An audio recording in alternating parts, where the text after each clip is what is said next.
we're back to our arrangement videos, and this palette I'm really loving because it's got so many textured greens in it and some really nice kind of classical elements. I was actually just saying that I think it would be a beautiful bridal bouquet. And the greens, we have some really kind of luscious, great quality greens here. So the eucalyptus is from Louis. So there's a couple of points in the year where he grows the bouquet eucalyptus, is what he calls it. And he delivers us these gigantic, huge bunches. So it smells amazing and it has like a great shape to it.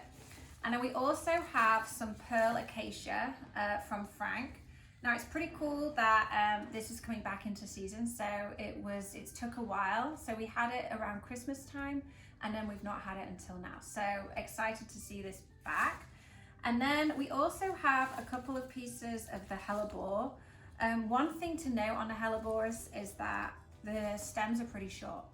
I'm just going to be completely open about that. It's just the way that it's grown locally is that this time in the year, because it's a lot hotter, the plants don't have a huge amount of opportunity to grow really tall before they bloom. So it is naturally shorter. I love it because I think it has a great texture to it and it gives kind of a nice intricate detailing to the arrangement, but you be prepared that it's not going to be like strikingly tall, and we're actually going to be using it around the perimeter of the vase. So the height is not such an issue, but I did just want to kind of flag that and say, like, don't be disappointed if you have short pieces, because that's just the way it grows this time of year.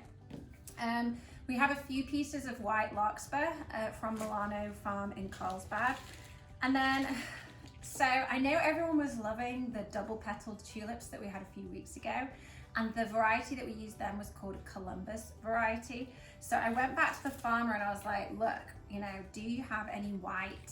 This actually has got 2 heads on it, which is insane. Do you have any white varieties? He's like, yeah, I have these Verona ones. They're looking really nice.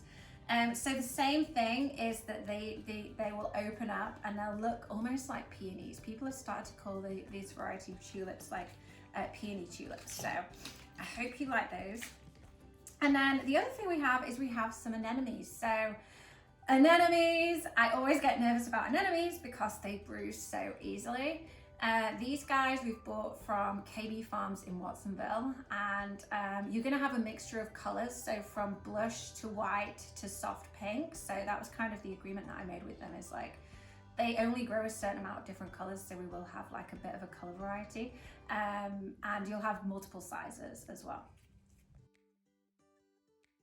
Okay, so with Louis eucalyptus, what we want to do is we want to first of all, the vase. So you might notice that this is a different vase. So this is actually not for sale. It was a wedding present for Matt and I. I think it's a Waterford crystal one. I love it because it has a great shape. But sometimes with these style of vases, like they just sit there and I never use it because it's like kind of big and I don't have enough stuff to fill it with.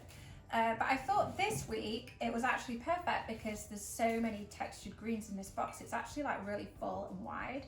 So if you have one of those antique vases that you've just been like keeping, you know, in the dining room for a while, now is the time to pull it out. So cut the pieces down, and then we're just going to use the eucalyptus first, and it will kind of naturally lean. Can you see it's like naturally leaning outwards? That's just, this bouquet eucalyptus does have like a floppy kind of texture to it. So you kind of need to take each piece individually and just figure out like the best situation with it. Like this one, I'd probably keep the rest of this pretty tall and just put it at the back, put it down a little bit. And then this one, I mean, this tall piece, I might actually cut that piece off and use it on its own, like here. And then the rest of it, I'll just cut it down to the back and put it in like that. So the pearl acacia, a couple of things with this, it has leaves all the way down. So you do want to just, it's really easy to do it. Just run your hand down the stems. They do have quite spiky stems, so just be careful when you do that. And then you want to just blend it in between. Look how amazing it's looking. Oh, love this one. You want to just blend it in between the eucalyptus. not had a lot of sleep today. I think the other day I said peonies instead of tulips in a video too, so at that point I was like, oh well, we can't really go back and change it, but sometimes things get a bit blurry. Okay, so we've got the pearl acacia and I've just blended it in between the eucalyptus to create this kind of really nice full shape. So the hellebore is really short, right? So you just want to trim the ends a tiny bit, and then like the tiniest amount, and then you can just add it to the front just to give like a nice decorative texture or piece like that. Spur, we want to just cut that down. It is really tall, and so you have to really balance out this arrangement a lot because you've got really short hellebores and then you've got really tall larkspur. So the role of cutting everything down depending on your vase height is really important to kind of bridge the gap so you don't have like super short elements and then really tall ones. So don't feel worried about cutting quite a lot from the larkspur.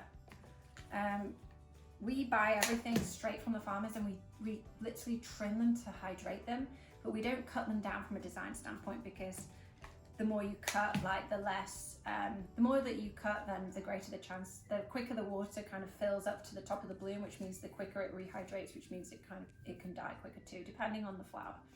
So we deliberately keep everything long, and it also gives you the versatility to use whatever vase you want. So don't feel the need to keep it that tall is what I'm saying. Like you can kind of cut elements down, especially those to bridge the gap of the short helleborus, which sits just on the nape of the vase.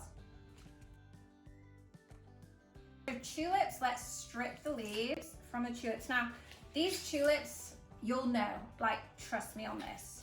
They're not gonna look amazing when they arrive, but after 3 or 4 days, they'll open up and you should get at least a week out of them. I mean, honestly, in most cases, they tend to last a lot longer than that. So just don't judge them when you first get them in terms of like how they look on the photo, because I like to make sure that things really bloom with you. So you have to like have a bit of faith. As they drink water, they really open up beautifully. So with your anemones, you want to cut them down a little bit, and then these again will open up a lot. I've deliberately used a closed one here so that you can see. Put that in, it will still bloom. It'll just take a few more days to open. But yeah, I think they are looking really nice. And there we have it. So make sure you tag us on Instagram, let me know what you think. Kate, my friend at The Floral Habit, has been doing a pressed series on Helleborus and how you can press it and also make cards out of the pressed flowers. So make sure you follow our Facebook page for that because you can get some great tutorial tips. And have a great week.